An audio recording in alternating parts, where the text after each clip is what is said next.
Today we are speaking to Laurence Mowatt, who won the final event of the 2024 show jumping calendar at Steyn City. We asked him about his main mentor on an international scale, a man called Steyn O'Connor, who, unlike top eventer Boyd Martin, who confessed to being rather a moderate scholar, could literally have done anything with his life. He's a legend in Ireland, has taken that industry and really taken it to another level. He's made it so professional, put so much money behind it, and he's an incredibly intelligent guy. We hear via the grapevine that he was dux at school, top of his class, and he could have done anything. But he really saw his opportunity within the horse sport and for what he's done in business with regards to the equestrian sport. I used the example of, did this horse find you or did you find the horse?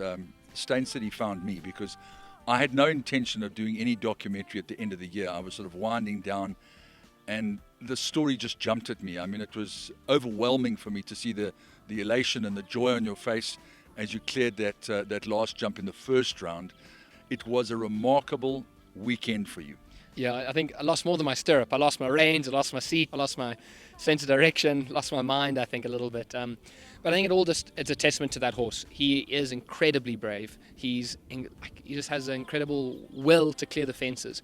And I often say, he's careful for an uncareful horse, he's scopy for a not scopy horse, and he's brave for a chicken horse. The ones that fight for you in the ring end up winning. I mean, even if they're not the most talented, even if they don't find the job as easy, and sometimes Lorrernzo doesn't find the job easy. He can be a little bit over his shoulder, he gets into his own head, gets very wound up, but he at the end of the day, he wants to jump quick and clear, and that's what you need in a horse.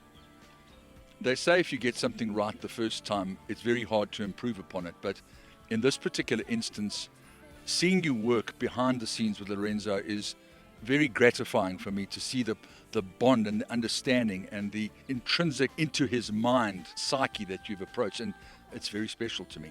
Yeah, I think I appreciate that. I do put a lot of thinking into what I do with all my horses. I think because you have to remember, you're not dealing with a motor or a car or a machine. You're dealing with a soul or a conscience or an emotional element to it. And I think, yes, the horse has to be fit, and mechanically they have to do what you want, but be willing to accept your aids. But a portion of that is not only a physicality, they have to allow you in. Lorrernzo, although he is a hot, buzzy horse and he gets into his own head, I've noticed that if I get him too relaxed or loose in his body, he actually doesn't jump as well. So I guess it's a fine line between understanding the horse and understanding what the horse wants, as well as understanding that you need to manage their emotions to get the most out of them. When I was standing in a specific place, perhaps the light was shining on me, perhaps it was just an unfamiliar circumstance for him. He's quite a suspicious horse. No, he's a very blood horse. We would call a blood horse. He's very aware of his surroundings. I think that's where his care comes from when he's jumping, because he's aware of where he is, he's aware of his environment. If there was a plane in the sky over his head, he would look up and look at it. He's very aware of what's going on. And I think, especially if he goes away and comes back, I don't think he would do well in that European environment when they go on those tours for weeks. He's a bit of a homeboy. We have a routine with him, a very strict routine, and maybe it's not the perfect routine. There's many ways to do it, but we found sort of a method that works for him, and it's involved a lot of lunging, a lot of groundwork, and then just getting him fit enough, and then once he's fit, just get his mind right. I wouldn't say every day is relax, long and low, because I feel like we almost have to. He is hot in the ring, so I almost have to, in the training, if he goes there when he is a bit tense, I almost don't mind it, because I can work him at that RPM that he is going to be at the ring. And I think it's very important that you don't always keep it too simple and too relaxed. That's not what it's like in the ring. You have to train for what you're going to expect in the ring, and in the ring he's hot. So at home, if I'm doing an exercise and he does get slightly wound up or upset, that I am able to experience what he is like in the ring in a small way at home, and then I understand how to work with him when he's in the class. Touching on the support structures that are there, whether it's saddlery, food, whatever the case is, so a reliable partner. In this sport, we often see it as an elitist sport, but we have to be aware of the fact that it's very much a trickle-down economy. These big yards and stuff employ tens of grooms, as well as the feed providers, the tack providers, the people who make the clothes for the equestrian industry. I mean, all those industries, all those businesses trickle down to the lowest echelons of society. And I think especially sponsors and people who are investing in the sport, although I mean, it's very easy to see from face value that it's an elitist sport. It's actually much more than that. I mean, if I look at the quality of grooms that I've had now or I've seen develop over the years, been incredible, as well as the quality of service or the size of businesses. For example, take Tack and Togs and Midfeeds. I've worked with Tack and Togs and Midfeeds for many years, from our food to the grass, to my horse's saddles. They're in Aeroplus saddles, which I think are amazing. I've been riding in them for, I think, the last 10 years at least. A lot of the freedom of my horse's movement and the way that they are able to understand me through the saddle. I mean, that's all the professionalism that's gone into that saddle. I mean, they're always there at the end of the phone. If they've got a huge selection of bits, a huge selection of bridles. I mean, you go into Tack and Togs and you see Scar's smiling face. She's always eager to help you. She's so knowledgeable. And that's someone has only been in indirect contact with the horse industry, but is one of our incredible professionals that make the horse industry what it is today. And you are what you eat. If the food is not consistent, how can your horse perform consistently? Exactly. I think horse nutrition is a big thing. It's also a growing market.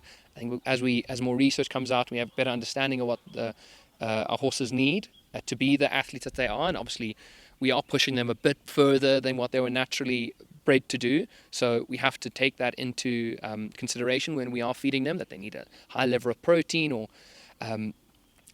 more food or a different diet. And I think especially Midfeeds caters to that because they have such a wide variety of food and professionals available to give you that best advice when you need it. You finished on one monumental bang by winning Steyn City in scintillating fashion. What's going to be first on the menu for 2025? So, President's Cup, a smaller sort of Grand Prix, maybe a 140 President's Cup. We'll see how he goes. I mean, he'll let me know. And then definitely Easter Show. I'm going to try do the big class at Easter Show. It's a lovely big arena. He excels in the Bob Charter now, and he didn't as a young horse. Between those two shows, I've got my calendar a bit planned out, but, with horses, you can't really plan too much. I also have an exciting young horse coming, a horse that I imported from Holland. I bought him as a 3-year-old a few years ago. Now he's touching 7 this year.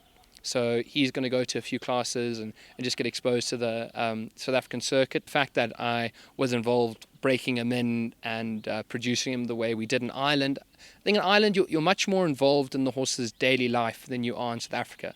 I mean, we are privileged in South Africa that we have such top quality grooms and the facilities that we do. In Ireland, it's very much DIY. I mean, I mucked that horse out every day when he was a 3-year-old. I groomed him, bathed him, tacked him up. If he left the stable, it was because I let him out the stable. He wouldn't get out the stable otherwise. And you get such a connection with that horse then. I think we sometimes lose that, especially, obviously, the circumstances. But I think the youth of today, especially in South Africa, not that they do it by choice, but I think just circumstantially they miss that connection with the horses.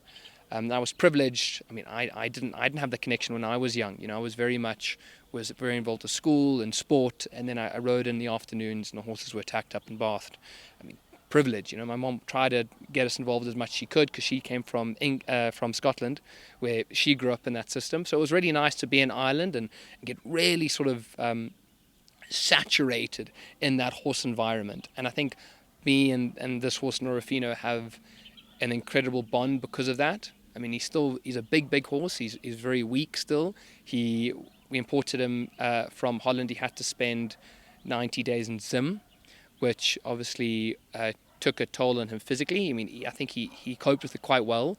No, you wouldn't say so because he's bounced back beautifully. Yeah, the very professional team. We came in with Candice Hobday, and she's imported and exported our horses for years, and we love working with her. And the horse it came out and it was healthy. It's just a matter of building that muscle back and get him into the ring and see what he can do.